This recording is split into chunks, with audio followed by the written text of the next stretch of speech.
10 years ago, he promised to come back for me. Tonight, he found me bleeding in an alley with a gun to my head and claimed me like I'd never been lost. My body screamed for rest as I pushed through the service entrance of the Blackwell Financial Tower. 2 a.m, and the city felt like a graveyard with skyscrapers for tombstones. I'd spent the last 6 hours on my hands and knees scrubbing office floors that would be dirty again by noon, all for $13 an hour that barely kept me and Megan afloat. The plastic grocery bags cut into my palms as I started the familiar trek home. Discount bread from the bakery's day-old bin. Generic ibuprofen because the name brand was $3 more. Megan's medication, the cheap alternative that didn't work as well but was all I could afford. Every item in these bags represented a calculation, a sacrifice, a choice between bad and worse. The financial district emptied out hours ago, leaving behind only shadows and the occasional homeless person huddled in doorways.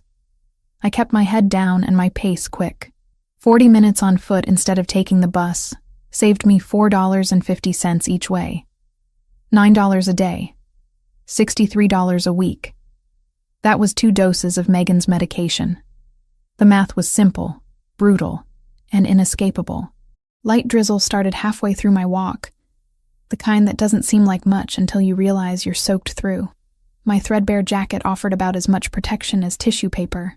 The cold seeped into my bones, joining the permanent ache that lived there now.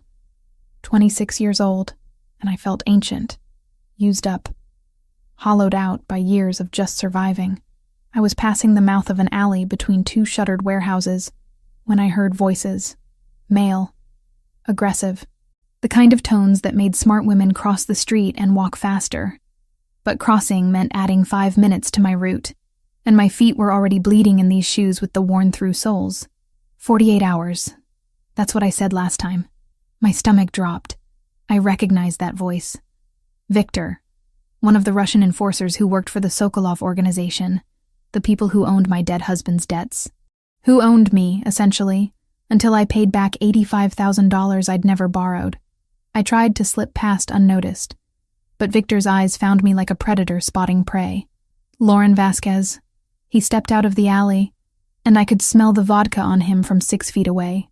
2 other men flanked him, both built like refrigerators. Funny seeing you here. Saves me a trip to that shithole apartment of yours. My fingers tightened on the grocery bags. I told you last week. I need more time. My sister is sick. I'm working double shifts.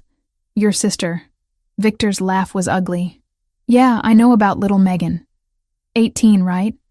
Sick girl. Be a shame if something happened to make her sicker. Ice flooded my veins. Don't you dare! He closed the distance between us in 2 strides and grabbed my arm hard enough to leave bruises. 48 hours, or we come collect. And maybe we don't just take you. Maybe we take her too. Pretty girls fetch good money, even sick ones. The grocery bags fell from my numb fingers. This was it. This was how I died. Or worse, in an alley at 2 a.m, killed by debts from a man I'd been forced to marry, a man I'd hated every day of our mercifully short union. Headlights cut through the drizzle like twin blades. A vehicle approached with predatory silence. A black SUV that screamed money and danger in equal measure.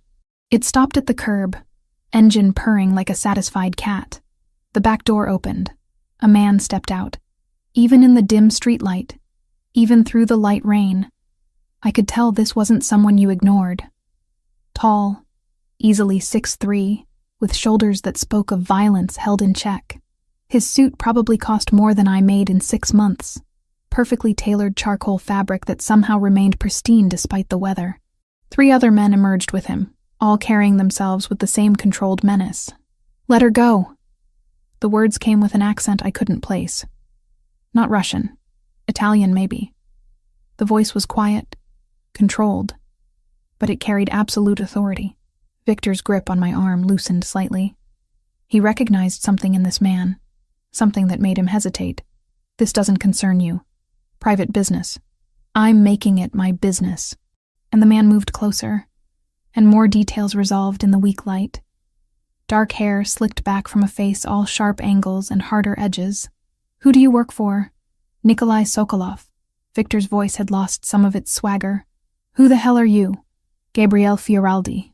The name dropped between them like a blade. Her debt now belongs to me. Consider it paid in full as of this moment. Fioraldi. The name meant nothing to me, but it clearly meant something to Victor. The Russian released my arm completely, taking a full step back. Boss Sokolov won't like this. That debt is ours by right. Boss Sokolov can take it up with me directly if he has an issue. Gabriel's tone hadn't changed. Still quiet, still controlled. Somehow, that made him more terrifying. Now leave. Before I decide I don't like how you were touching her. Victor looked at me, then at Gabriel, clearly calculating his chances. Whatever math he did, it came up short.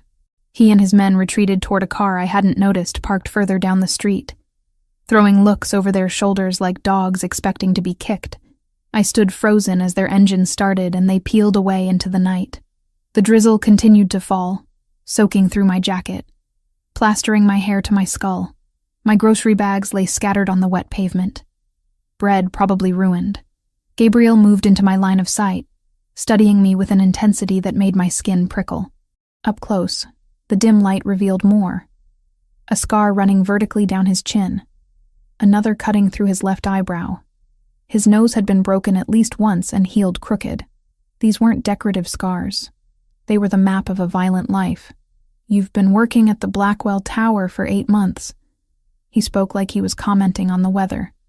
Night shift, 6 days a week. You walk home to save bus fare. Stop at Garcia's Market every Tuesday for groceries. Your sister Megan has appointments at County Medical every Friday. Horror crawled up my spine. How do you know that? I've been watching you for a week. Ever since I found you through your sister's hospital records. He tilted his head slightly. You don't recognize me, do you? Something in his voice made me actually look at him. Not as a threat. Not as another man trying to hurt me, but as a person. Those eyes. Dark brown, almost black, with an intensity that seemed to see straight through every wall I'd built around myself over the past decade. Those eyes. I knew those eyes. The grocery bag slipped from my nerveless fingers. No, you're dead. You have to be dead. Lauren Mitchell. He said my maiden name, the one I hadn't used since I'd been forced to marry Tommy Vasquez 2 years ago. Not Lauren Vasquez. Never really his, were you? Gabriel. Gabriel Fioraldi. The boy who'd protected me when we were teenagers growing up in the same hellhole housing project. The boy who'd kissed me on a rooftop and promised to come back for me when he was strong enough. The boy whose entire family had been slaughtered in front of him 10 years ago. Who disappeared into the night, bleeding from a dozen wounds.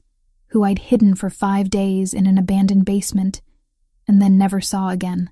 The boy I'd loved. The boy who'd broken my heart by leaving me behind. All the rage, all the pain, all the exhaustion and fear and desperation of the past decade crystallized into white-hot fury. You son of a bitch.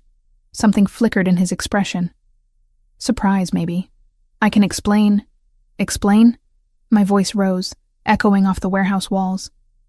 You disappeared 10 years ago. No word, no message, nothing. I waited for you. I believed you. And while you were off doing whatever the hell this is, I gestured at his expensive suit, his armed escorts. I was being beaten by loan sharks who thought I knew where you were. I was being forced to marry a man who used me as a punching bag. I watched my parents die in a fire that was set to punish me for debts I didn't owe. My sister is dying because I can't afford real treatment. And you've been, what? Watching me? For a week? Lauren. Don't. Tears burned hot against my cold cheeks, and I hated myself for them. Don't you dare say my name like you know me. You left. You promised to come back, and you just left me there to rot.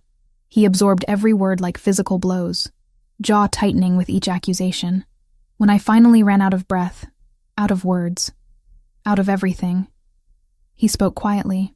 I went to Sicily, to my uncle, the only family I had left. I spent 5 years learning how to survive in a world that would have killed me otherwise.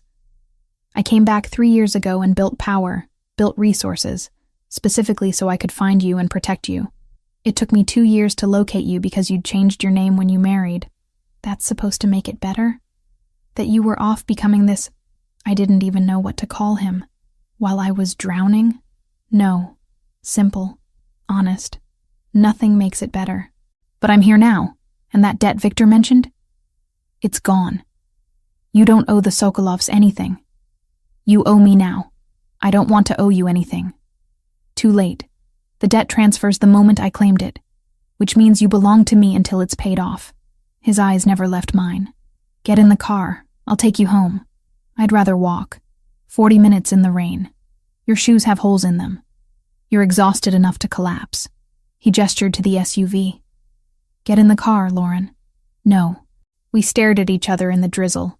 A decade of history and hurt between us. Finally, he stepped back. Then my men will follow behind you. Make sure you get home safely.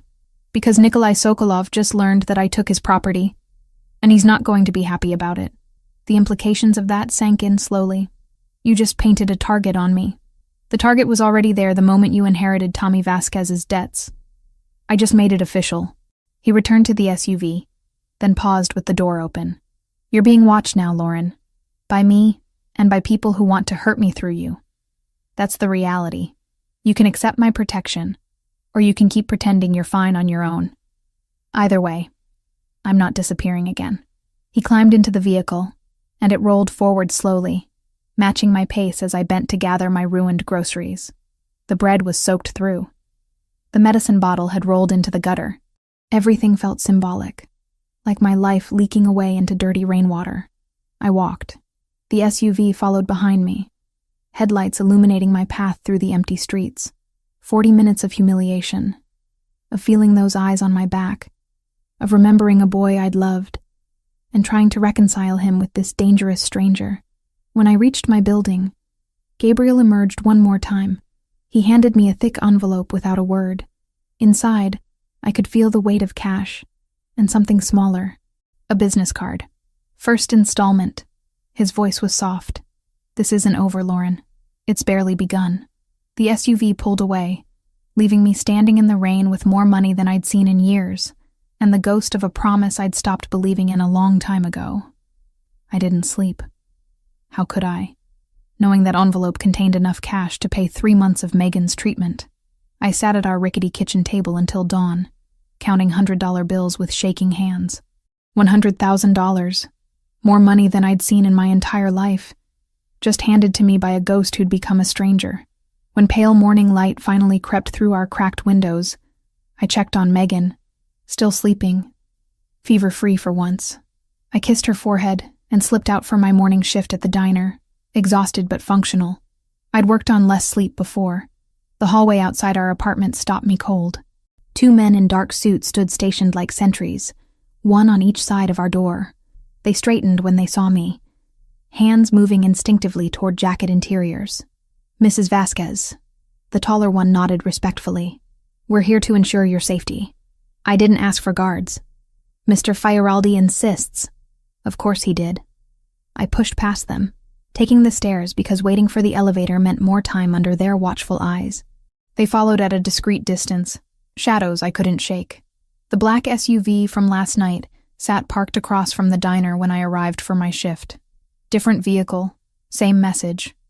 I was being watched, controlled, owned by a man who thought throwing money at me erased a decade of abandonment. My hands trembled as I poured coffee, took orders, delivered plates of greasy food to customers who barely looked at me. Every time the door opened, I flinched. Every time a car passed, I checked if it was his. The other waitress, Maria, kept asking if I was okay. I lied and said I was fine. The lunch rush ended. I collected my tips, $43.60, and headed home, those damn guards trailing behind me like well-dressed shadows. I climbed the stairs to our apartment, keys already in hand. The door was unlocked. Ice flooded my veins. I'd locked it. I always locked it, triple-checked it, because Megan was inside, and vulnerable. I burst through, ready to fight or scream or both. Gabriel sat on my threadbare couch like he owned it. Megan was awake, propped up with pillows, talking to him animatedly about some book he'd apparently brought her. She looked happier than I'd seen her in months. "Lauren," she beamed at me. Gabriel brought me the entire Chronicles series, the ones I wanted but we couldn't afford, and he says he knows a doctor who might be able to help with my treatment. My vision tunneled. "Megan, go to your room.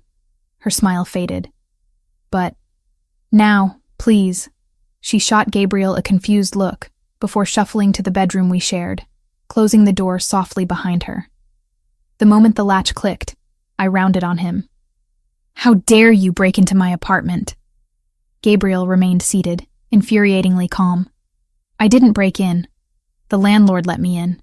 You bribed my landlord? I purchased the building this morning, so technically I let myself into my own property. He gestured to the water-stained ceiling. This place is a health hazard. You shouldn't be living here. Get out. I paid for Megan's treatment, 3 months in advance. The clinic called to confirm. You had no right. My voice cracked. No right to go behind my back, to make decisions about my sister without asking me. You need help. I didn't ask for your help. I didn't ask you to insert yourself into my life, to throw money around like it fixes everything. I was shaking now, 10 years of rage and pain pouring out. You can't just buy me, Gabriel. I'm not property you acquire because you feel guilty. He stood slowly, and I remembered how big he was, how much space he took up in my tiny apartment. You owe me now. That's how this works. The debt transferred from Sokolov to me the moment I claimed it. I didn't agree to that. You didn't have to. That's not how debt works in my world. His eyes were hard, calculating. You belong to me until it's paid off. So yes, I can make decisions about your living situation, your sister's treatment, your safety, because you're mine now. The possessiveness in his voice sent shivers down my spine. Not entirely from fear. That was the worst part. Some traitorous part of me responded to his intensity, to being wanted with such absolute certainty. I don't want to be anyone's, I whispered. Too late. He moved closer, and I could smell him now. Expensive cologne mixed with something darker, more primal. You can fight me on this, Lauren, but you'll lose. Or you can accept my help and let me protect you and Megan the way I should have been doing for the past decade. You're not protecting me. You're controlling me. Sometimes they're the same thing. I wanted to hit him, wanted to scream. Instead, I stood there trembling with impotent fury as he walked to my door, pausing with his hand on the frame. I'll be back tonight. We have things to discuss. Don't bother. I'll be back anyway. He left, closing the door softly behind him, leaving me in the wreckage of my carefully maintained independence. The week that followed became a surreal nightmare. Gabriel appeared constantly, bringing groceries I didn't ask for, replacing my broken furniture with expensive pieces that didn't belong in this apartment, trying to convince me to quit my jobs. I refused everything out of sheer stubbornness, even when refusing meant eating canned soup instead of fresh food, even when my back screamed from sleeping on that terrible couch because I'd refused his offer of a new mattress. My coworkers noticed the men in suits always nearby. They asked questions I couldn't answer. Maria thought I had a rich boyfriend. I let her believe it. Easier than explaining I'd been purchased by my teenage love who'd returned as a Mafia boss. Megan, though. She saw everything I tried to hide. She cornered me on the 4th day, when Gabriel had left after another argument about accepting his help. You love him. Not a question. I loved who he used to be. He still is that person. Just more. She hugged her knees to her chest, looking far too thin, too fragile. He asked me about my diagnosis, about treatment options. He listened, Lauren. Really listened. And he looks at you like you're the only thing in the world that matters. He's dangerous, Meg. So is dying slowly because we can't afford proper treatment. She met my eyes steadily. I know you're scared. But maybe let him help. Just a little? I couldn't answer that. Because she was right. And I hated it. Gabriel showed up that night, like he'd promised. Or threatened. We sat in my kitchen that barely fit 2 people, and he told me about Sicily. About learning to survive in a world where weakness meant death. About building power specifically to find me. His voice was matter-of-fact, clinical, describing violence like someone else would describe their day at work. Why me? I finally asked. 10 years, Gabriel. You could have had anyone. Why obsess over someone who... Because you're mine. He said it with absolute certainty. You were mine at 16. You're mine now. Nothing that happened in between changes that. The intensity in his dark eyes made my breath catch. That's not love. That's possession. Maybe it's both. Before I could respond, the lights went out. Not just in our apartment. The entire building plunged into darkness. Gabriel was on his feet instantly, phone already out, speaking rapidly in Italian to someone. Stay here. Lock the door behind me. Don't open it for anyone. What's happening? Sokolov's people. They cut the power. He pulled a gun from somewhere I hadn't seen, checking it with practiced efficiency that terrified me. They're making their move. He was gone before I could process, shouting orders to his guards in the hallway. I ran to Megan's room, found her awake and frightened. We huddled together in the darkness, listening to shouts from outside, then gunfire that made us both flinch. It lasted maybe 5 minutes. Felt like hours. When the lights flickered back on, Gabriel stood in my doorway, shirt torn, blood on his knuckles. Not his blood, I realized with nauseating certainty. Pack a bag, both of you, now. What happened out there? Russians, different ones than last night. Sokolov's sending a message that he doesn't accept the debt transfer. He looked at me, and I saw something raw beneath his controlled exterior. Fear. They're escalating. You're not safe here anymore. So we run? We let them chase us out of our home? Your home is a death trap with one exit and no security. My home is a fortress. He crouched down, bringing himself to eye level with me. Please, Lauren. For once, just trust me. I can't protect you here. The please broke something in me. I'd never heard him say it before. Not in this life. I looked at Megan, pale and shaking, and knew I didn't have a choice anymore. Just until this blows over, I said. Temporarily, of course. But something in his expression said he was lying. That once I stepped into his world, I'd never step out again. I started packing, hands shaking, while Gabriel made phone calls and his guards secured the building. Outside my window, I could see 2 men on the ground, not moving. This was my life now. Blood and violence and a man who'd claimed me like I was territory to be conquered. And the worst part? Some dark corner of my soul whispered that I'd been waiting for him to come back and claim me all along. Gabriel moved into my life like a conquering army. Within 48 hours of the shooting incident in our hallway, he'd installed a security system so sophisticated it probably tracked my heartbeat, reinforced our flimsy door with something that looked bulletproof, and stationed armed guards in rotating shifts outside our apartment. Privacy became a distant memory, a luxury I'd taken for granted until men in expensive suits knew my schedule better than I did. I kept working out of sheer stubborn defiance. Morning shift at the diner, evening cleaning at another office building after the first one cut my hours. Every step I took, shadows followed. Gabriel's men, silent and efficient, ensuring I was never alone. My coworkers stopped asking questions when they realized the answers would terrify them. The worst part wasn't the surveillance. It was how Gabriel filled every space I tried to keep empty. He brought dinner when I worked late, waited in my kitchen like he belonged there, fixed things I'd learned to live with broken. The radiator that clanked stopped clanking. The window that wouldn't close suddenly sealed perfectly. Small invasions that added up to complete occupation. You need to stop, I told him one night after Megan had gone to bed. She'd been getting stronger with the treatments he'd paid for, color returning to her cheeks. And I hated how grateful that made me feel. This hovering, this constant presence, it's suffocating. Gabriel sat on my couch, looking completely at ease in my cramped apartment despite his expensive suit. I'm protecting my investment. I'm not an investment. I'm a person. You're both. His dark eyes studied me with unsettling intensity. And you're exhausted. Working 2 jobs when you don't have to anymore is just pride. It's called independence. It's called stupidity.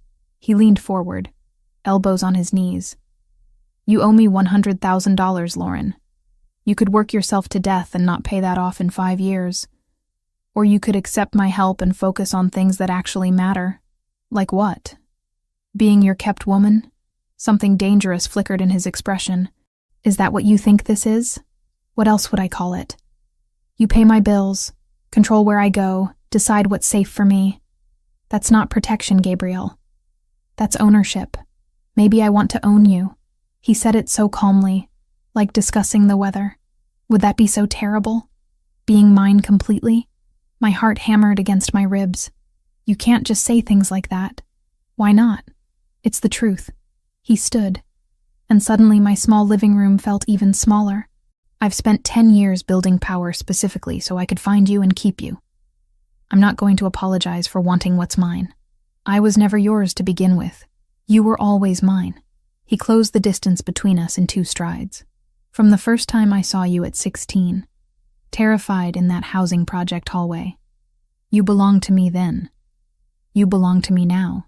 The only thing that's changed is now I have the resources to actually protect you. By trapping me, by loving you. The words hit like a physical blow. Even when I was in Sicily getting my face rearranged by my uncle's trainers, even when I was killing my way through the Fioraldi ranks to become boss, you were the reason. Every brutal choice, every compromise with my conscience. It was so I could come back strong enough to keep you safe. I couldn't breathe.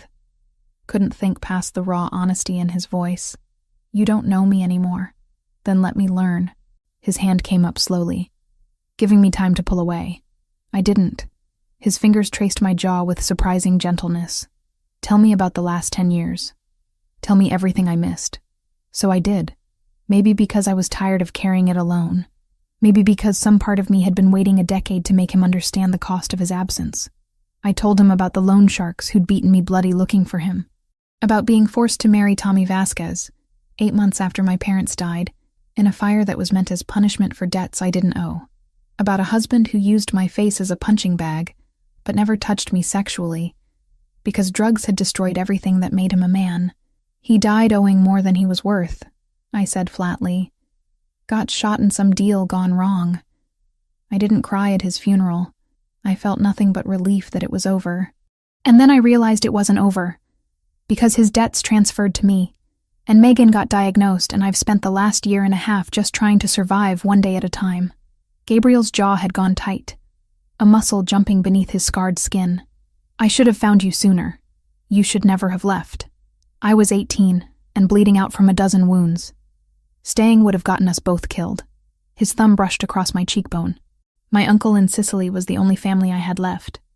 Don Salvatore. He trained me, taught me how to survive in a world where weakness means death. 5 years I spent there, learning things that would give you nightmares. Then I came back and spent 3 more years fighting my way to the top of the Fioraldi organization. Why them specifically? Because they had territory, resources, and most importantly, they had history with the Sokolovs who killed my family. His eyes went cold, distant. It took me 3 years to eliminate every man directly responsible for that massacre. I did things I'm not proud of, became someone my 18-year-old self wouldn't recognize. But I did it so I'd be strong enough that no one could ever hurt you again. Nikolai Sokolov is still alive, I pointed out. Nikolai wasn't involved in the original massacre. He was just a kid, maybe 15. His uncles ordered the hit on my family, and I killed every single one of them. Gabriel's voice was matter of fact, clinical. Nikolai inherited the wreckage 2 years ago and rebuilt. He's hunting me for revenge, not because he was personally wronged. Different kind of threat. The casual way he discussed murder should have terrified me. Instead, it made a twisted kind of sense. This was his world now. His reality. Violence as business strategy. I thought about you every single day. I admitted quietly. Loved you, and hated you in equal measure. Some nights I'd dream you came back. Others I'd imagine you dead so I could finally stop waiting. I'm here now. Are you? Or is this just another version of leaving? You say you want me, but what you really want is absolution. To prove you made the right choice abandoning me. His hand tightened on my face, not painfully but firmly. I want you. Not redemption. Not forgiveness.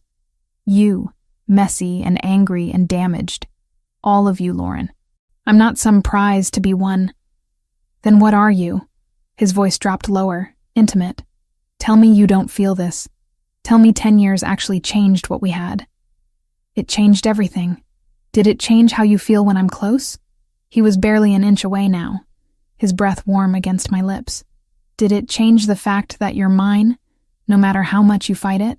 I should have pushed him away, should have maintained distance, protected myself. Instead, I heard myself whisper, I hate that you're right. The kiss was inevitable. Desperate. 10 years of separation and longing crystallized into the moment his mouth claimed mine. It wasn't gentle or sweet. It was possession and fury and need all twisted together until I couldn't tell where my anger ended and desire began. His hands tangled in my hair, tilting my head back for better access. I gripped his shirt hard enough to tear fabric. Years of frustrated rage finding an outlet in the violence of how we came together. When he backed me against the kitchen wall, I didn't protest. When his knee pressed between my thighs, I gasped against his mouth and pulled him closer. Then reality crashed through the haze. I shoved hard against his chest, breaking the kiss, stumbling sideways to put distance between us. I can't. My voice shook. I can't do this. Gabriel stood perfectly still, chest heaving, eyes dark with want. Why not? Because the second I give in, you win, and I'll lose every piece of myself I've fought to keep. I wrapped my arms around myself, suddenly cold. I won't be another thing you own, Gabriel. I can't. This isn't about ownership. Everything with you is about ownership. The words came out sharper than intended. You don't ask, you take. You don't negotiate, you command. That's not love. That's control. And I've had enough of being controlled to last a lifetime. Something shifted in his expression. Not anger, something deeper. Hurt, maybe, beneath all that dangerous confidence. He stepped back, giving me space I desperately needed. I'll go. Good. He paused at my door. But I'm not giving up on you, Lauren. On us. You can run. But I've spent 10 years coming back to you. I can wait a little longer. Then he was gone, and I slid down the wall to sit on my kitchen floor. Fingers pressed to lips that still burned from his kiss. The next night, he returned as promised.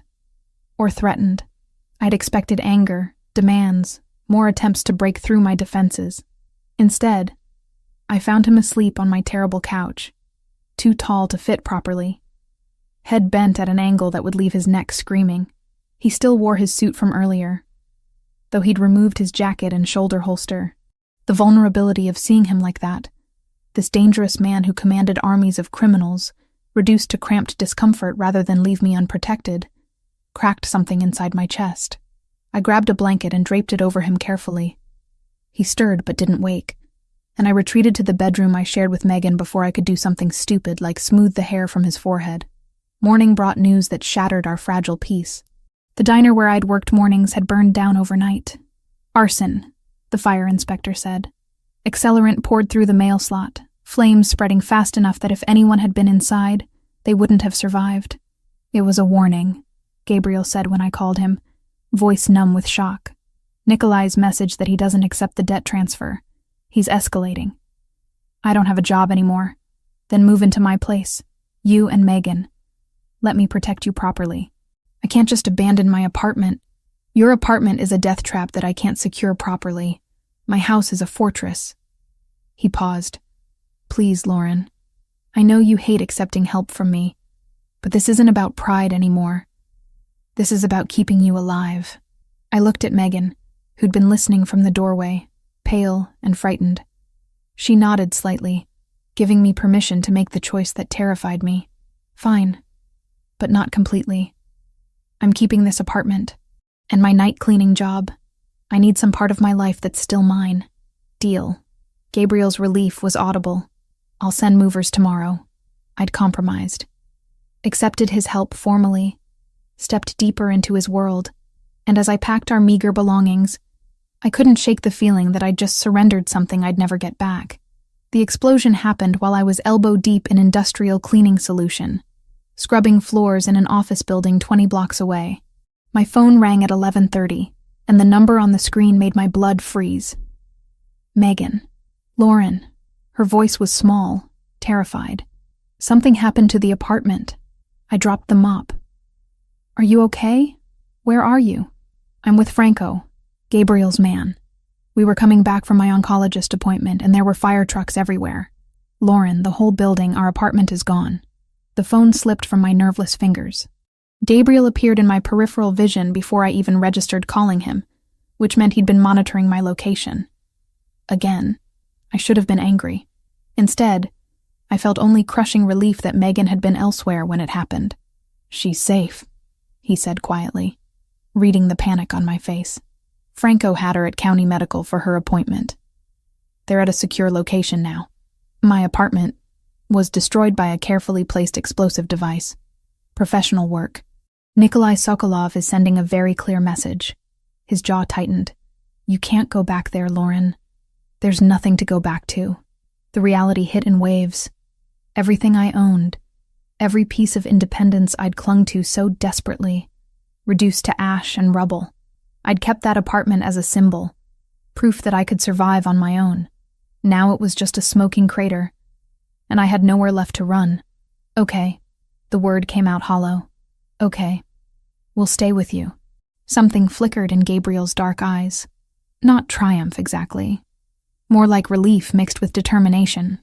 "Let's go get your sister." The drive to wherever Franco had taken Megan passed in a blur.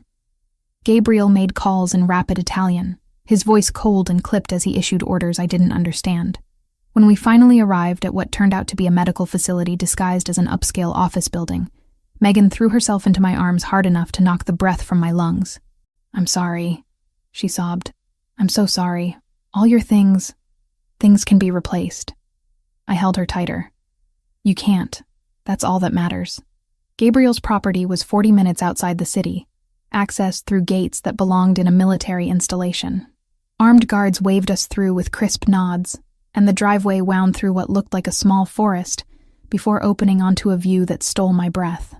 The house was modern architecture married to fortress practicality, clean lines and floor-to-ceiling windows, but I counted at least a dozen cameras from the driveway alone, and the guards patrolling the perimeter moved with military precision, beautiful and deadly in equal measure, like the man who owned it. "Welcome home," Gabriel said softly, and I pretended those words didn't make something flutter dangerously in my chest. Megan got her own suite on the second floor, complete with medical equipment that probably cost more than I'd make in a lifetime. A nurse introduced herself, Rosa, middle-aged and competent, explaining that she'd be monitoring Megan's vitals and coordinating with her oncology team. My room was connected to Gabriel's by a single door. I noticed it immediately, that thin barrier between us, and something about it felt intentional. A choice I'd have to make eventually. "The lock is on your side," Gabriel said from behind me, making me jump. "You control the boundary. I won't cross it without permission." "How generous of you," I said, but the words lacked real bite. "I'm trying, Lauren, to do this right, to give you space while keeping you safe." He moved closer, not touching, just close enough that I could feel his presence like heat. "I know this isn't the life you chose, but I'll make it as comfortable as I can." The first week was an adjustment that felt like drowning and breathing simultaneously. Megan thrived under Rosa's care, color returning to her cheeks, energy levels rising. Watching her laugh while reading in the sun-drenched library, I couldn't maintain my resentment at Gabriel for forcing this move. Not when it was saving her life. Gabriel himself became a constant, unavoidable presence. He brought me coffee every morning, prepared exactly how I liked it despite never asking. He replaced the threadbare clothes I'd lost in the explosion with quality pieces that fit perfectly, because he'd somehow memorized my measurements. Small invasions that accumulated into something I couldn't quite name. "We need to talk about Nikolai Sokolov," he said one evening, 2 weeks into our cohabitation. We sat in his study, a room all dark wood and leather that smelled like old books and danger. "I'm moving against him in 5 weeks. "What does that mean?" "Moving against him? There's a charity gala. International criminal elite masquerading as philanthropists. Nikolai will be there. It's the only time he leaves his fortified compound. I'm planning to eliminate him during the event." Gabriel's tone was matter-of-fact, discussing murder like a business transaction. "It's the only way to permanently end the threat against you and Megan. You want me to just wait here while you go kill someone? I want you safe. I want to help." The words surprised me as much as they clearly surprised him. "He tried to kill me, Gabriel. Burned down my home. I don't get to just sit here in luxury while you handle it. I need to be part of this." "Absolutely not. You don't get to decide that." We stared at each other across his massive desk, wills clashing silently. Finally, Gabriel sighed, running a hand through his dark hair in a gesture of frustration I remembered from when we were teenagers. If you participate, you follow my orders exactly. No improvisation. No heroics. You do precisely what I tell you, when I tell you. Those are my terms. Deal. Lauren, I said deal, Gabriel. Don't push it. Something that might have been admiration flickered across his face. You're going to be the death of me. Better me than Nikolai Sokolov. The 5 weeks that followed blurred together in a strange domestic rhythm. Gabriel trained his security team in the mornings, movements precise and lethal as he demonstrated techniques I tried not to find attractive. I watched from the house, coffee cooling in my hands, fascinated and disturbed by this version of the boy I'd loved. Evenings, he sat with Megan in the library, reading to her when she was too tired to hold a book herself, watching them together. This dangerous man being so gentle with my fragile sister cracked something in my carefully maintained defenses. He really loves you, Megan said one night after Gabriel had left. Like, obsessively. It's kind of intense. It's kind of terrifying. Maybe it's both. She studied me with eyes that saw too much. When are you going to stop punishing him for leaving? He's here now. He's been here consistently for weeks. At some point you have to decide if you're going to forgive him or not. I don't know if I can. Then figure it out. Because that man would burn the world down for you, Lauren. And I think you feel the same way about him, even if you're too scared to admit it. The night before the gala, I found Gabriel alone in his study, surrounded by blueprints and photographs. He looked up when I entered, exhaustion evident in the lines around his eyes. Can't sleep? He asked. Can't stop thinking. I moved to the window overlooking his property, lit up like a prison yard. What happens after tomorrow? After Nikolai is dead and the threat is gone, what do we become then? Whatever you want us to be. He came to stand beside me, our reflections overlapping in the glass. I want you to stay. Build a life here, with me. But if you want to leave once it's safe, I won't stop you. Your debt is paid, Lauren. Has been from the moment I claimed it. You don't owe me anything. Then why all of this? The protection, the money, the constant presence? Because I'm selfish. Because I've spent 10 years becoming powerful enough to keep you. And now that I have you here, I don't want to let go. His voice dropped lower, intimate. But I will. If that's what you need. Your happiness matters more than my wants. I turned to face him fully, and the space between us felt charged, inevitable. What if I don't know what I want? Then let me show you what we could have. His hand came up slowly, cupping my face with surprising gentleness. No pressure, no demands. Just us. Seeing if what we had at 16 can exist now that we're who we've become. We're not the same people. No, we're better. Stronger. We've survived things that should have broken us. His thumb traced my cheekbone. Maybe we're finally strong enough to survive each other. The kiss was different from the violent collision in my apartment kitchen. This was slow, deliberate. A question rather than a demand. I melted into it, into him. A decade of resistance crumbling under the tenderness and how he held me. When he pulled back, his eyes searched mine. Stay with me tonight. Not because you owe me. Not because you're scared. Because you want to. I should have said no. Should have maintained boundaries. Protected myself. Instead, I took his hand and let him lead me through that connecting door I'd kept locked for weeks. What happened in his room was tender and intense. Years of longing crystallized into touch and whispered confessions. He treated me like something precious, taking his time, learning what made me gasp and arch against him. And when he finally moved inside me, it felt like coming home to a place I'd been searching for without knowing it existed. After, wrapped in his arms with my head on his chest, he whispered something in Italian against my hair. I didn't understand the words, but the meaning was clear in how he held me, like letting go might kill him. What did you say? I murmured, half asleep. That I've spent 10 years finding my way back to you, and I'm never leaving again. I should have been scared by the intensity of that promise. Instead, I just held him tighter and let myself believe, for the first time in a decade, that maybe I didn't have to face everything alone anymore. The ballroom of the Grandmont Hotel dripped wealth from every crystal chandelier. Women in gowns worth more than my former annual salary glided past servers like me, invisible in our crisp white shirts and black vests. The irony wasn't lost on me. 2 months ago, I'd been scrubbing floors. Now I was infiltrating criminal elite while carrying a vial of sedative in my pocket that could stop a man's heart if I miscalculated the dose. You remember the plan? Gabriel's voice came through the nearly invisible earpiece he'd insisted I wear. Drug the Russian. Get out. Let you handle the rest. I adjusted the champagne flutes on my tray, hands steadier than they had any right to be. I've got this. If anything feels wrong, I'll abort. We've been over this a dozen times. I spotted my target across the room, and my blood went cold despite my confident words. Nikolai Sokolov looked exactly like what he was. A predator in expensive clothing. Scars carved paths across his face like a roadmap of violence, and his eyes held the flat effect of someone who'd killed so often it no longer registered as remarkable. I'd studied his photograph for weeks. Seeing him in person was different. Worse. This man had tried to kill me, had burned down my home, and now stood sipping vodka while discussing philanthropy with other monsters wearing tuxedos. He's near the bar, I murmured, knowing Gabriel could hear me even if he couldn't respond while in his own meeting with the other bosses. I'm moving in. My heart hammered as I wove through the crowd with practiced invisibility. The vial felt like it weighed 1,000 pounds in my pocket. One chance. That's all we'd get.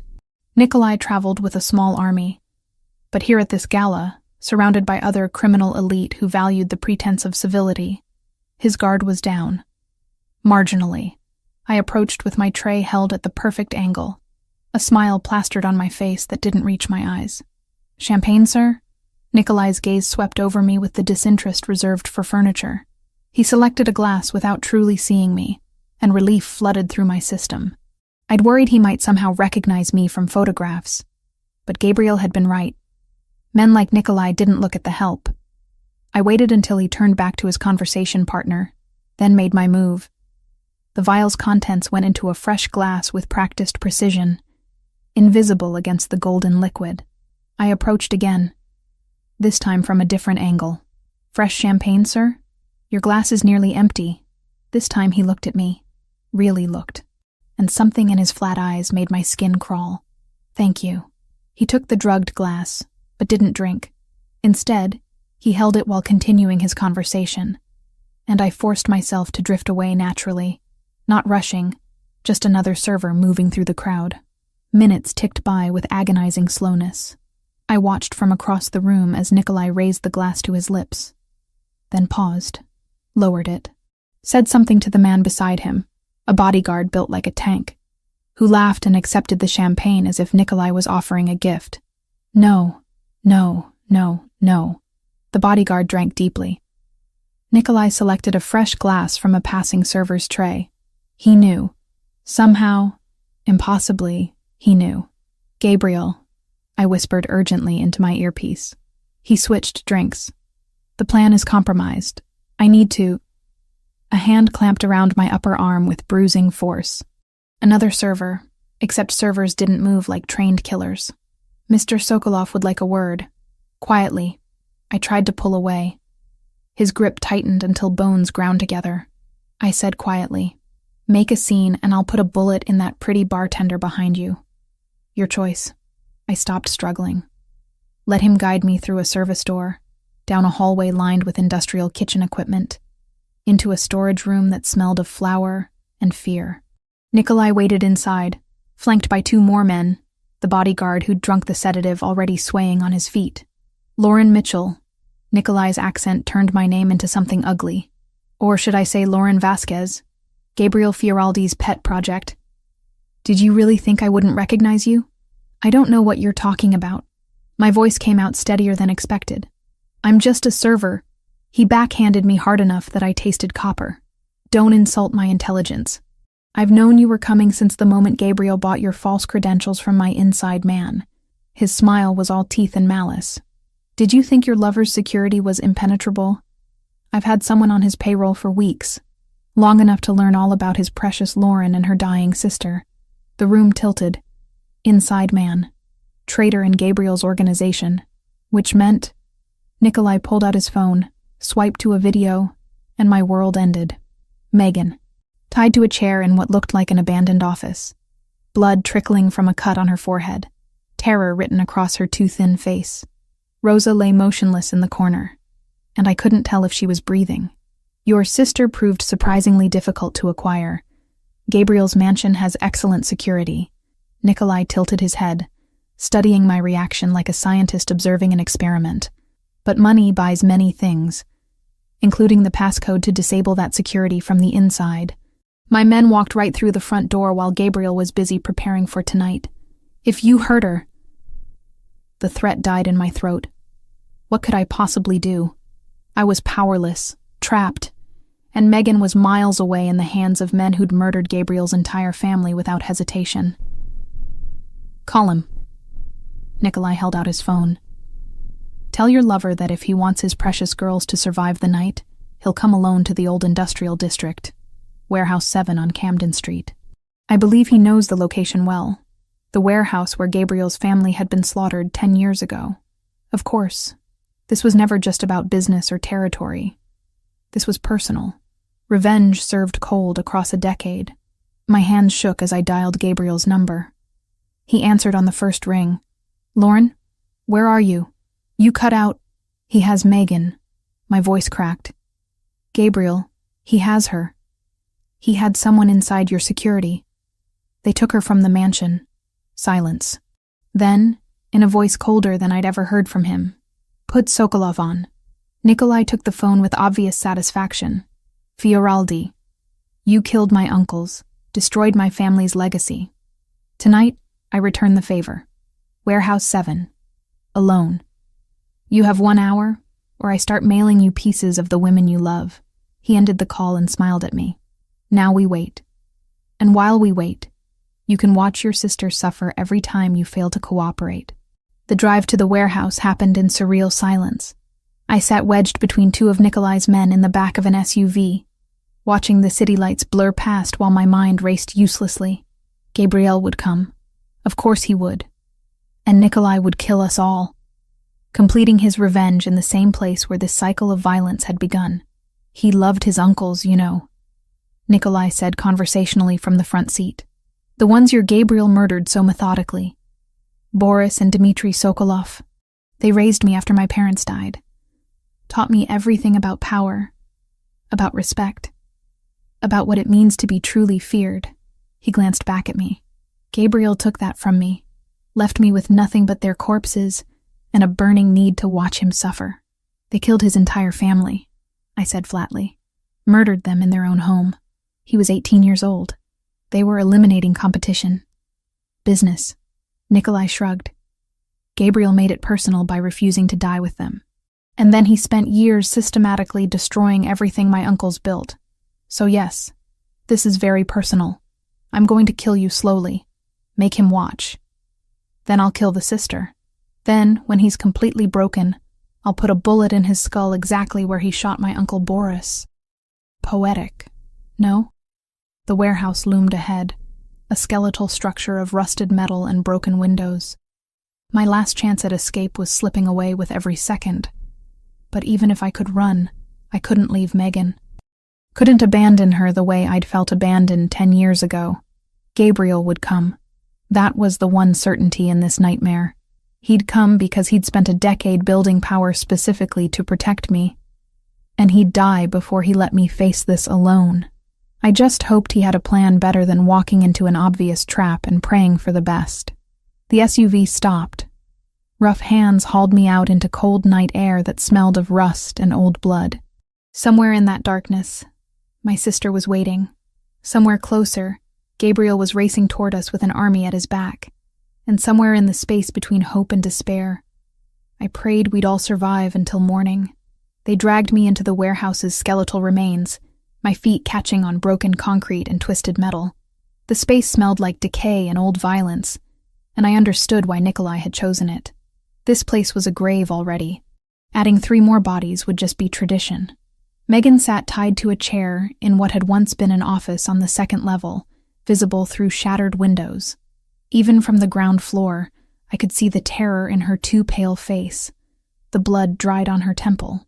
Rosa lay crumpled in the corner like discarded laundry, and relief hit me hard when I saw her chest rising and falling with shallow breaths. "Lauren," Megan's voice cracked. "I'm sorry. I'm so sorry." Quiet. One of Nikolai's men cuffed her hard enough that her head snapped sideways. Rage flooded through me, so pure it drowned out fear. "Touch her again and I'll kill you myself," I said with absolute certainty. The man laughed. Nikolai didn't. He studied me with those dead eyes and nodded slowly, like I'd confirmed something he'd suspected. "You have some of Gabriel in you after all." "Good. Killing you will hurt him more if you fight."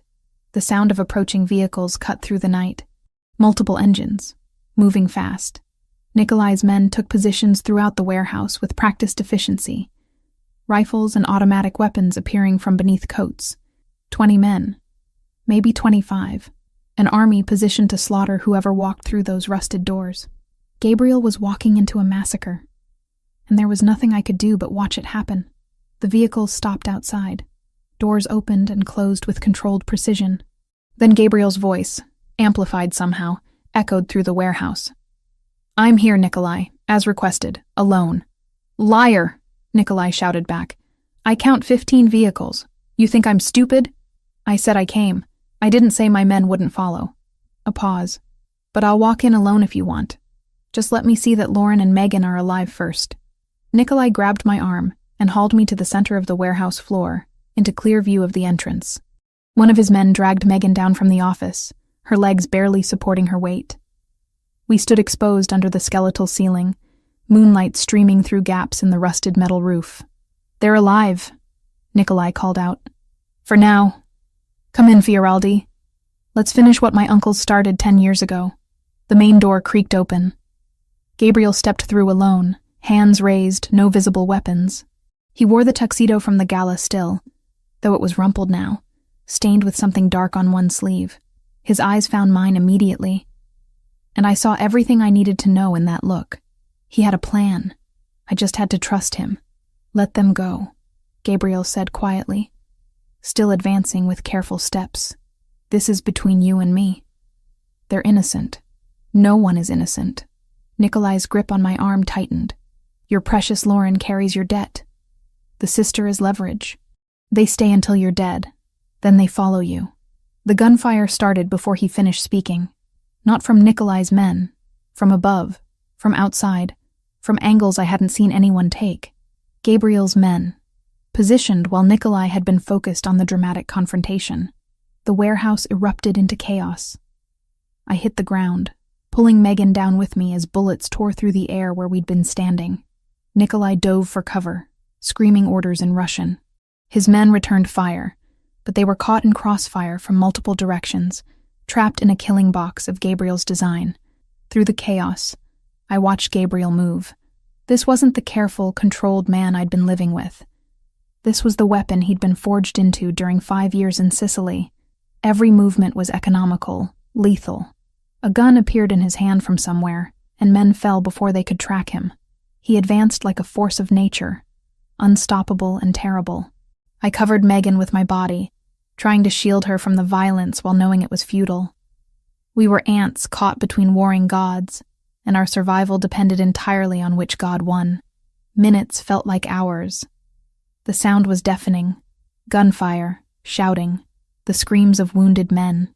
The smell of cordite burned my nose.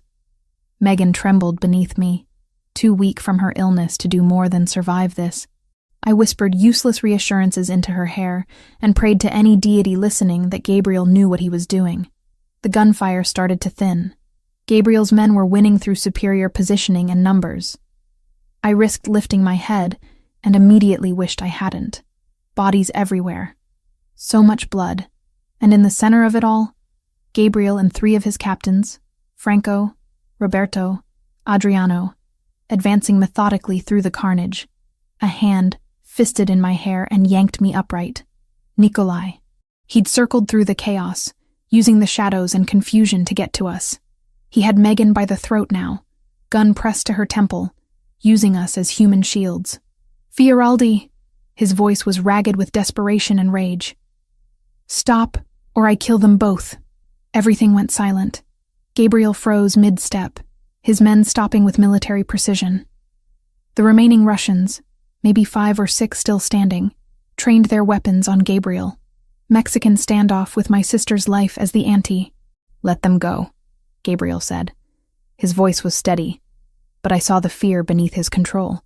"Please, take me instead. I'll take you anyway."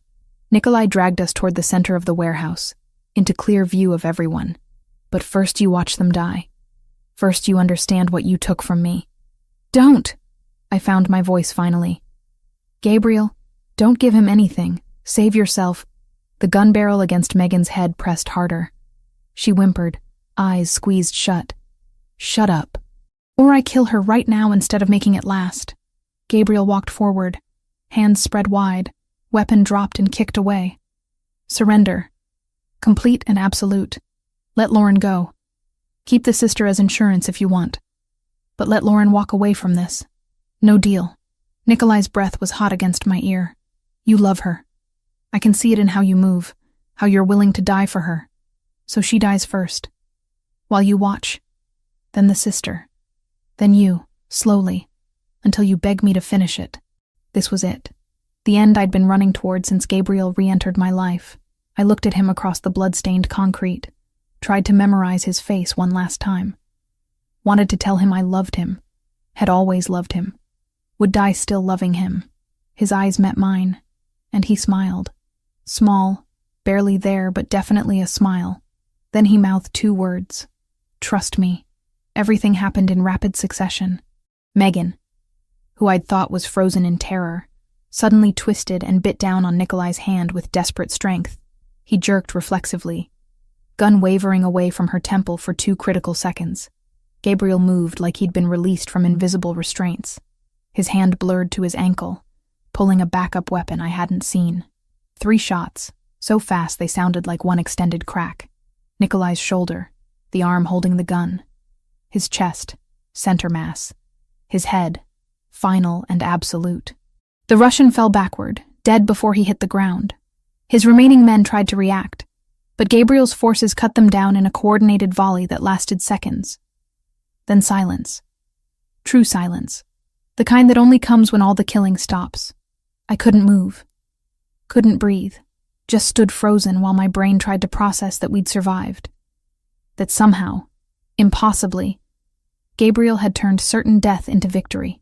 Then he was there, arms around me, pulling me against his chest hard enough that I felt his heartbeat hammering against my cheek. "You're okay. You're safe.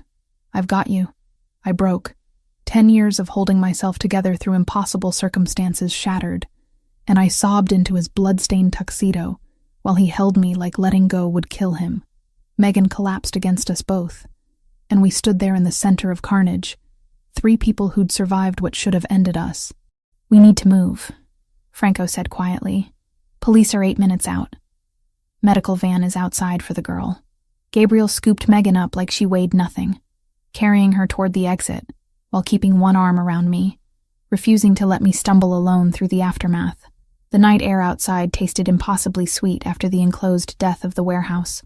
A medical vehicle waited as promised. Rosa was already inside, conscious now and demanding to know if Megan was safe. The reunion between nurse and patient made me cry harder, and I didn't even care anymore about maintaining composure. Gabriel gave orders in rapid Italian, coordinating our evacuation, while sirens grew louder in the distance. We transferred to an unmarked SUV and fled into the night, leaving behind bodies and questions for the police who served bosses in expensive suits rather than justice. The safe house was 40 minutes away. Megan received treatment from a doctor who didn't ask questions, stitches and fluids and sedatives to let her body rest from the trauma. Rosa hovered nearby, apologizing endlessly for not protecting her better. I couldn't find the words to tell her she'd done everything possible against impossible odds.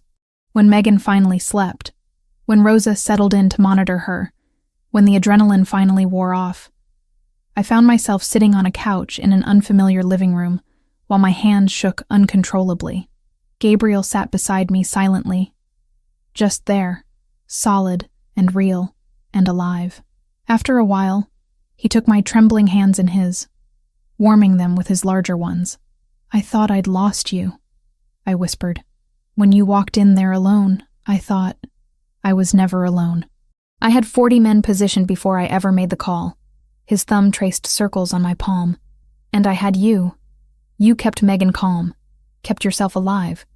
You survived, Lauren, like you always do." "I'm tired of surviving." The confession slipped out. "I want to live. Actually live, not just exist day to day waiting for the next disaster. Then live." He pulled me against him, and I went willingly, too exhausted to fight anymore.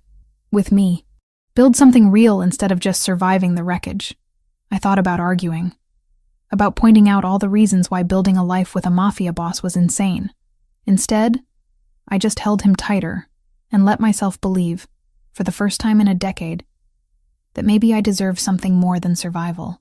Maybe I deserved happiness, even if it came wrapped in violence and expensive suits. The week after, the warehouse felt like living in a dream, where the edges hadn't quite solidified into reality. Megan recovered in her suite at Gabriel's mansion. Our mansion, he kept correcting me gently, with color returning to her cheeks day by day. The oncologist Gabriel had flown in from Johns Hopkins, declared her prognosis better than they dared hope. The experimental treatment combined with reduced stress was working miracles. I should have been purely grateful. Instead, rage simmered beneath my relief like magma waiting to erupt. It happened on the 8th day, when I was sitting with Megan while she slept. Rosa mentioned casually that the tracker Gabriel had implanted in the delicate silver necklace he'd given Megan weeks ago had been what saved her life. The technology was sophisticated enough to broadcast her exact coordinates even through concrete and steel. "Wait." I set down the book I'd been pretending to read. "He put a tracker in her necklace? Without telling anyone?" Rosa's expression shifted to concern. "You didn't know?" I assumed. I was out of the room before she finished, fury propelling me through corridors I'd learned by necessity. Gabriel's office door was closed, but I didn't bother knocking. He looked up from paperwork as I slammed it behind me hard enough to rattle the frame. "You put a tracker on my sister." Not a question, an accusation. He set down his pen with deliberate calm. "Yes. No, without asking me, without her consent. You violated her privacy, her autonomy, and you didn't think that was something I should know about. It saved her life." His voice was level, unapologetic. "If I hadn't been able to track her location, Nikolai's men would have taken her somewhere we'd never find. She'd be dead, Lauren. So yes, I violated her privacy. I'd do it again." The absolute certainty in his tone made me want to scream. "That's not the point. You don't get to make those decisions unilaterally. She's my sister, not your property to monitor. She was in danger because of me. That made her my responsibility." Gabriel stood, moving around the desk but keeping distance between us. "I won't apologize for doing what was necessary to protect her. I'm not asking you to apologize for protecting her. I'm demanding you understand that you crossed a line, a major line. You don't implant tracking devices in people without their knowledge. That's something Nikolai would do, not—" I cut myself off, but the implication hung heavy between us. Something flickered in his expression. Pain, maybe. "You think I'm like him. I think you're so used to controlling everything that you've forgotten some things require consent." I forced myself to breathe, to think past the anger. Megan is 18 years old. She deserves to know when someone is tracking her movements, even if it's for protection. I deserve to be consulted about decisions that affect my family. Those aren't unreasonable expectations. Silence stretched between us. Gabriel studied me with those dark eyes that saw too much, and I watched him process my words, weigh them against his instincts. Finally, he nodded slowly. "You're right. I should have told you. Should have asked." The admission seemed to cost him something. "I'm not good at relinquishing control. Spent too long building power specifically so I'd never be powerless again. But you're not my enemy, and Megan isn't my asset. You're both." He paused, searching for words. "You're the reason I built any of this. I lost sight of that." The sincerity in his voice deflated some of my anger. "Promise me. Future decisions involving Megan, involving me. You include us. We're partners in this, Gabriel, or we're nothing." partners." He tested the word like it was foreign. Then, surprisingly, he smiled. "Small. Genuine. I can work with that. Though fair warning, it goes against every instinct I've honed for the past decade. Then develop new instincts. Demanding. I'm starting to understand why you survived when everyone else tried to break you." He moved closer, and I let him, some of the tension bleeding out of the space between us. "What else do you need from me? Tell me your terms, Lauren. I'll meet them if I can." So I did. We sat in his office as afternoon light faded to evening, and I laid out exactly what I needed to stay in this life with him. Complete transparency about his business dealings within reason. I didn't need details of every violence, but I needed to understand the general structure of his world. A voice in decisions that affected me and Megan directly. No more paternalistic protection where he made choices for my own good without consulting me. Gabriel listened without interrupting, occasionally asking clarifying questions. When I finished, he leaned back in his chair and studied me with something that looked like admiration. "You're negotiating terms with a Mafia boss like you're discussing a business contract." "I learned from watching you. Everything has a price. Everything's negotiable, and clarity prevents misunderstandings." I met his gaze steadily. "Are these terms you can accept?" "Yes, with one addition of my own." My stomach tightened. "What addition?" "You tell me when I'm overstepping. Don't let resentment build. If I'm being controlling, call it out immediately. I can't fix problems I don't know exist." He leaned forward, elbows on his knees. "I want this to work, Lauren. Actually work. Not just you tolerating my presence because you have nowhere else to go." The vulnerability in his admission cracked something in my chest. "I'm not tolerating you. I'm trying to figure out how to love you without losing myself in the process. Do you love me still?" I never stopped. That's the problem. I looked away, unable to hold his gaze while admitting this. I hated you for leaving, but I never stopped loving you. Even when I married Tommy, even during the worst parts, some pathetic part of me was still waiting for you to come back. Gabriel closed the distance between us, kneeling in front of my chair so we were eye level. "I'm sorry. For leaving. For taking so long to find you. For every moment you suffered because I wasn't there. I'd change it if I could. Go back and make different choices. But I can't. All I can do is promise that I'm here now, and I'm not leaving again." "Why did you?" The question I'd been avoiding. Really. The truth, not the strategic explanation. He took a breath, and I watched him decide how honest to be. "After the massacre, I was bleeding out in that basement where you'd hidden me. 18 years old, and watching my family's blood dry on my hands. I wanted to die, Lauren. Just close my eyes and stop existing. I hadn't expected that. What stopped you? You. The memory of you bringing me water, cleaning my wounds, whispering that I'd survive this. I realized if I died, you'd blame yourself, and if I stayed, weak and broken, they'd use you against me. The Sokolovs knew we were connected. That's why they'd tortured me instead of just killing me. To get information about you, about anyone I cared about." He looked down at his hands, scarred and deadly. My uncle in Sicily offered the only path forward. 5 years of brutality disguised as training. Learning to be harder than the hardest men, more ruthless than the ruthless, until I could build power that made me untouchable. Every time I wanted to reach out to you, I reminded myself that contacting you while I was still vulnerable would paint a target on your back. So I waited, and hated every day of waiting. You could have sent one letter, one message that you were alive. A message could be intercepted, could lead them to you. I couldn't risk it. His hands found mine, warm and solid. I know it wasn't fair.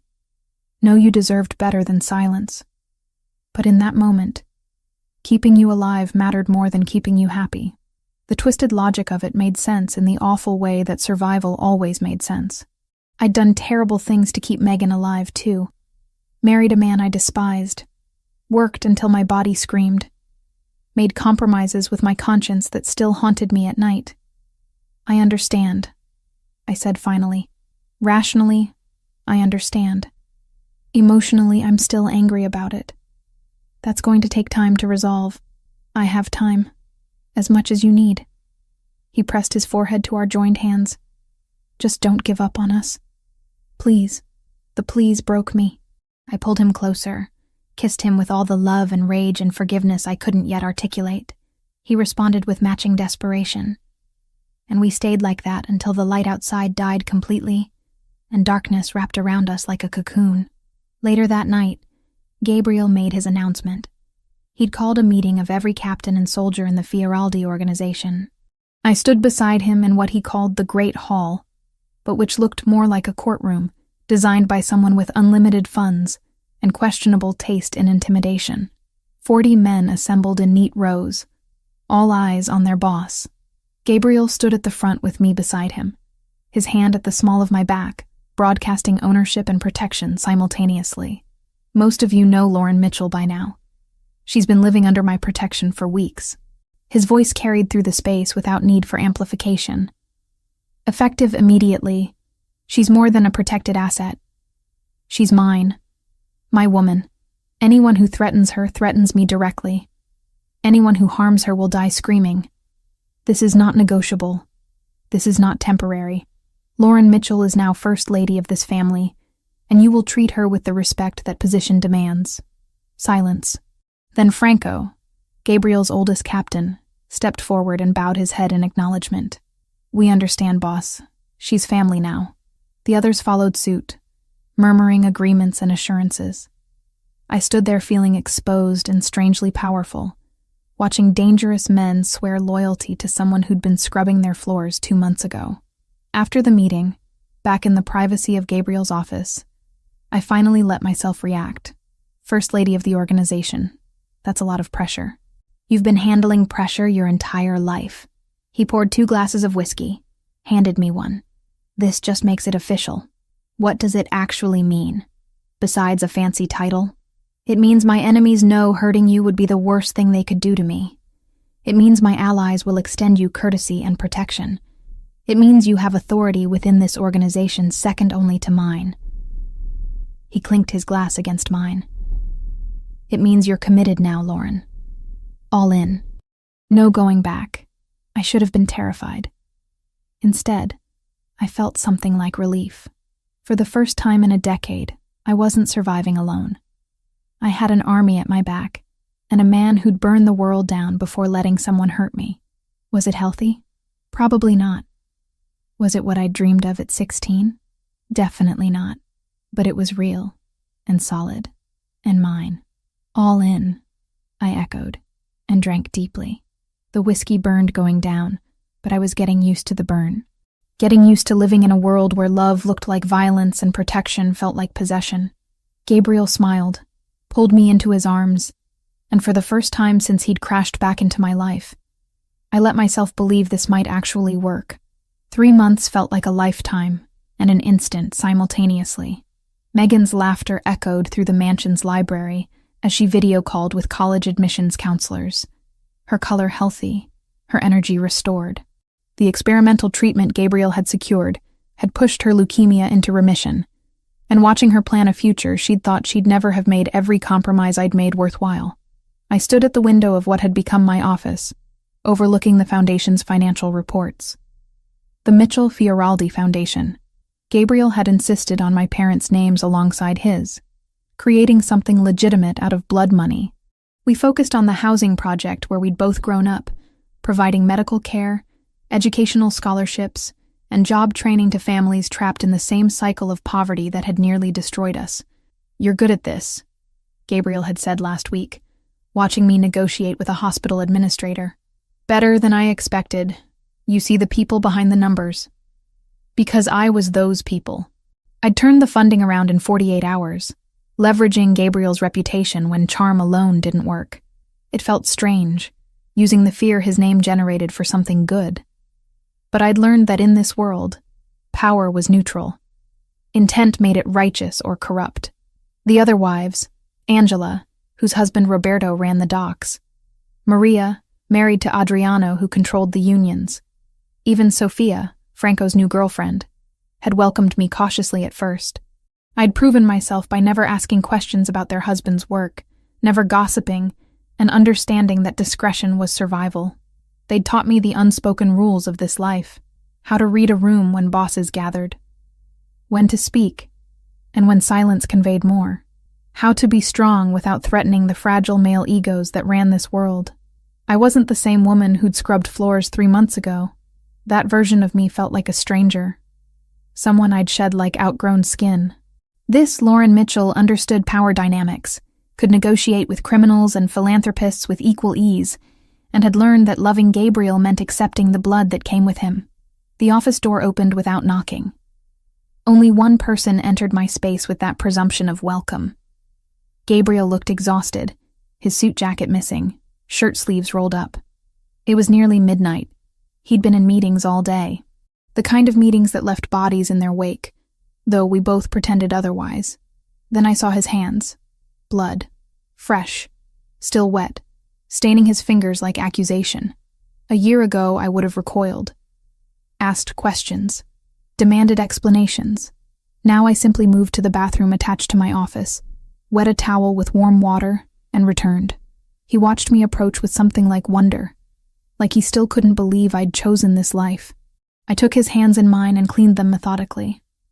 The blood came away in rust-colored streaks, revealing the scarred knuckles beneath, his life written in violence across his body. I didn't ask who had died tonight. Didn't want to know. Some things were better left in the darkness where they belonged. Thank you, he said quietly when I finished. For what? Cleaning your hands? For staying? For not looking at me with horror every time I come home from the ugly parts of my work? His fingers laced through mine. For choosing me anyway. I met his dark eyes, seeing the boy I'd loved and the man he'd become, and understanding they were both him. You chose me first, 10 years ago. Every brutal thing you did was to get back to me. How could I do less? He pulled something from his pocket with his clean hand. A small velvet box that made my heart stutter. We'd talked about marriage in abstract terms. Someday when things settled. But Gabriel's world never settled. Violence was a constant, punctuated by brief moments of peace. I was going to plan something elaborate. Dinner, romance, the whole traditional proposal. He opened the box, revealing a ring that stole my breath. An emerald the precise shade of my eyes, set in white gold with clean lines that were elegant without ostentation. But tonight, watching you clean blood from my hands without flinching, I realized I don't want to wait anymore. Gabriel, let me finish. His voice carried the same intensity he brought to everything. I'm not going to lie to you, Lauren. Life with me will be dangerous. There will always be rivals trying to prove themselves. Always be threats we have to neutralize. I can't promise you safety or normalcy or anything resembling a regular life. What I can promise is that I will love you until my last breath, that you'll never face danger alone, that I'll build you a kingdom if you ask, burn down empires if you need me to. He dropped to one knee in my office, this dangerous man who commanded armies, making himself vulnerable in the way that mattered most. Marry me. Not because you owe me, not because you're trapped here. Marry me because you want to. Because 10 years wasn't enough to kill what we have, and I need another 50 or 60 years to make up for the time I lost. Tears blurred my vision. I should have been thinking about the practical implications, the danger, the reality of becoming permanently tied to the Mafia. Instead, I thought about scrubbing floors until my hands bled, about watching Megan waste away because I couldn't afford proper treatment, about a decade of just surviving, waiting for life to start. Gabriel had given me life. Not just survival, but actual living. Purpose and power, and the terrifying freedom that came with being loved absolutely. Yes, the word came out steady despite my tears. Not because I need you, because I choose you. Every day for the rest of our lives, I choose you. He slid the ring onto my finger with hands that trembled slightly. This man who never showed weakness. Then he was standing, pulling me against him, kissing me like I was oxygen and he'd been drowning. I kissed him back with everything I had. This man who'd spent a decade becoming someone powerful enough to keep me. I finally found you, he murmured against my lips, switching to English from his usual Italian endearments. After 10 years of searching, building, fighting. You're mine, Lauren. And you're mine. I pulled back enough to meet his eyes. That's the difference now. Not your possession. Ours. We belong to each other. His smile transformed his face, softening the hard edges into something almost boyish. I can live with that. Mutual ownership. Partnership. Better practice it. You're stuck with me now. Best decision I ever made. We stood there in my office, holding each other while the clock ticked toward tomorrow. Outside, his empire spread across the city, built on violence and fear. Inside this room, we were just two people who'd survived impossible circumstances and found each other again. It wasn't the fairy tale I'd dreamed about at 16. It was better. Real. Earned through suffering and sacrifice. The kind of love that understood darkness because we'd both lived in it. 6 months later, we married in the mansion's garden. Small ceremony. Just Megan as my maid of honor. Franco as his best man. The other captains and their wives witnessing. No white wedding dress. I wore deep green that matched my ring. No traditional vows. We wrote our own, promising honesty over perfection, partnership over obedience. When the officiant pronounced us married, Gabriel kissed me like a man claiming what was his, and I kissed him back like a woman who'd finally stopped running. Lauren Mitchell became Lauren Fioraldi that afternoon. Not an ending, but a transformation. The girl who'd scrubbed floors still lived inside me, keeping me grounded when the wealth and power became overwhelming. The woman I'd become understood that sometimes love looked like violence, and protection felt like control, and family was chosen rather than given. Our story had started 10 years ago, with a broken promise on a rooftop. It had survived separation, suffering, and the kind of obstacles that destroyed weaker foundations. Now it began again. Not with naive hope, but with clear-eyed understanding of exactly what we were building together. Gabriel's hand found mine as we faced our strange assembled family. His grip was warm, solid, and permanent. A promise he'd spent a decade preparing to keep. I held on tight and stepped forward into our future, whatever darkness it might hold, because some lights only shine brighter against the black, and ours had been forged in fire hot enough to burn away everything except what mattered most. Each other, finally. Completely. Forever.